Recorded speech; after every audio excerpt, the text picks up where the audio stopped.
we'll do the online classes. Hope you all are keeping well, isn't it? So as I said in the class that we'll be starting geography and we could not get it in the school, we could not do. So now I'll begin with geography. History, I think two chapters we have done. First two chapters we have done. Now history. Now we'll do chapter 1 and then we'll switch over to civics. The first chapter, that is change of the earth's surface. The earth where we are living. Here the land masses are there as well as the water bodies are here. Both the land mass and water bodies we can find in this earth, and 71% that is the hydrosphere, that is the water bodies, and only 29% is the land mass. That means water bodies it is more than land mass. Land mass only 29 and 71% water bodies. If we see the land mass, we will find that it is not similar. Not similar in the sense that the land mass somewhere it is quite high, that is hilly areas, somewhere it is high mountain, somewhere it is quite plain, somewhere it is desert, and even in the ocean, water bodies, ocean bottom, there also the trenches are there, reefs are there, coral reef is there, many things are there. That means it is not similar. What may be the cause or causes of this? Why it is not the same? Somewhere up, somewhere down, somewhere desert, somewhere plain, somewhere plateau. What are the reasons for this? There are two types of reasons. There are two factors which makes the earth's surface as well as the ocean bottom quite different. And these two factors are exogenic factor and endogenic factor. Exogenic and endogenic. So from the name we can make out exogenic means that external, endogenic means internal. That means external factors and internal factors. External factors are, for example, rain, wind, like a glacier. These are the external factors for which that earth surface, there are changes take place in the earth surface. Sometimes due to rain, some changes take place.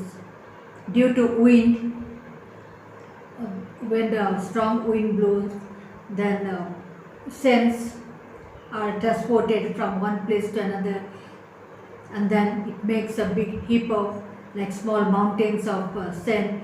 So various types of features are formed due to the external factors.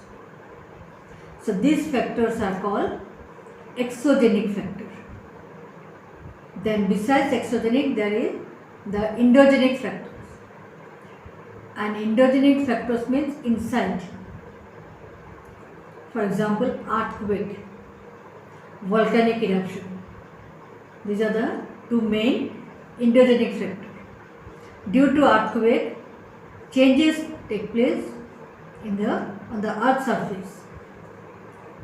Sometimes due to earthquake, land mass it goes down. Sometimes the ocean floor comes up and makes an island. It is said that Himalaya also it came up from the ocean bottom. So because of earthquake, because of volcano, that volcano also keeps various changes that because the lavas that come up from the mouth of volcano in course of time, it gives the shape of hill or mountains.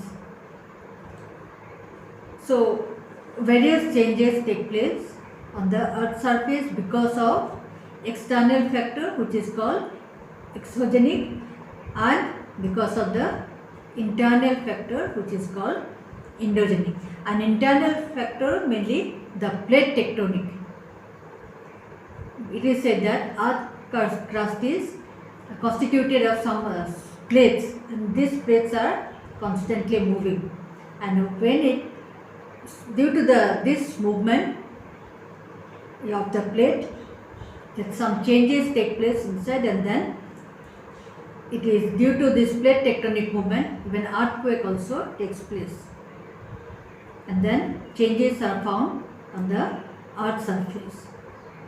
Clear? So this exogenic and endogenic, two factors you underline, and then at least two examples also you have to underline. One of the important that exogenic factor is glacier. It is said that about 2 million years back it was the ice age, and during the ice age, glaciers, the work of glacier was very prominent because it was ice age. Most of the part of the earth it was covered with ice, so glacier played an important role that time. But now some changes have taken place, isn't it?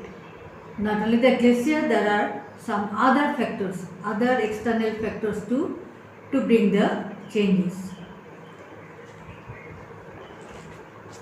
Now, one of the important exogenic factor is river. River brings many changes on the earth surface. Everyone knows what river, isn't it? So river has three phases to work. That means river has three types of works. One is erosional work, other one is transportational, and then depositional. Erosional work, it erodes. Most of the river, it originates from high mountain, and from the high mountain or the glacier, when it comes down, whatever on the way means both the sides, it erodes, it cuts whatever that because when the river comes or the water comes from the highland, automatically the speed also is more.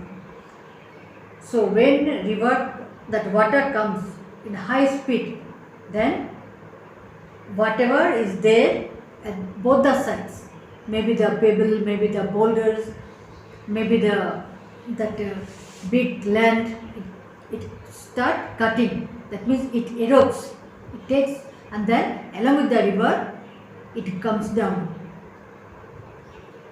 It is called erosional activities. And then when it comes to the little plain area, then it cuts both the areas. Erosional activity, of course, the erosional activity becomes little less than the high hill.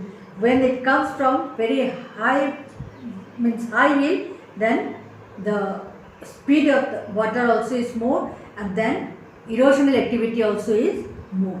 But when it comes to the plain areas, erosional activity also becomes less, but it transports the things. It takes the thing, it along with the water, it carries the things. Whatever it erodes, whatever comes along with the water, it carries, it transports. It transports, and then finally it deposits. It deposits at the mouth, and then sometimes it takes a shape of Assamese letter Bo, so it is delta. It is take a shape of, if you see your book you will find.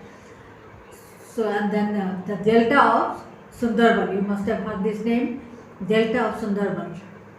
It is the biggest delta and it is formed at the mouth of Ganga and Brahmaputra, and this is the Bay of Bengal, because when the river erodes, transports, and then finally it flows to the especially when you say about river Ganga, it flows to the Bay of Bengal, and at the mouth it forms a delta. Then when at the plain areas, the river course become little zigzag. Zigzag in the sense that it becomes this way. That you may not understand now, children, but when if we have offline class, that time again I will explain this, because I have to explain in the board, then only it will be clear. I understand. No other way.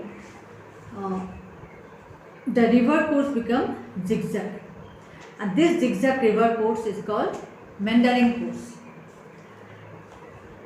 In certain areas of the plain areas, it becomes more. This zigzag becomes more, and then after that the river straighten its flow. River makes itself straighten, and this zigzag cut off part it looks like that. It is called horseshoe lake. It becomes a lake like horseshoe, and so it is known as horseshoe lake. You will get it in the page number 7.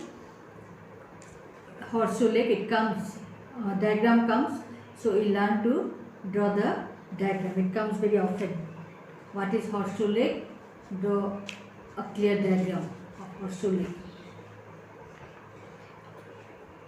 Now when the river transport the things in the plain areas, valley areas, then it deposits whatever it carries, it deposits in both the bend, and in course of time these depositional things makes a plain area, and it is called flood plain. And as we know, these flood plain areas are very fertile and suitable for cultivation. So today up to here, children. Next time I will do the transportational and depositional work, and if possible wind also. Okay, all right.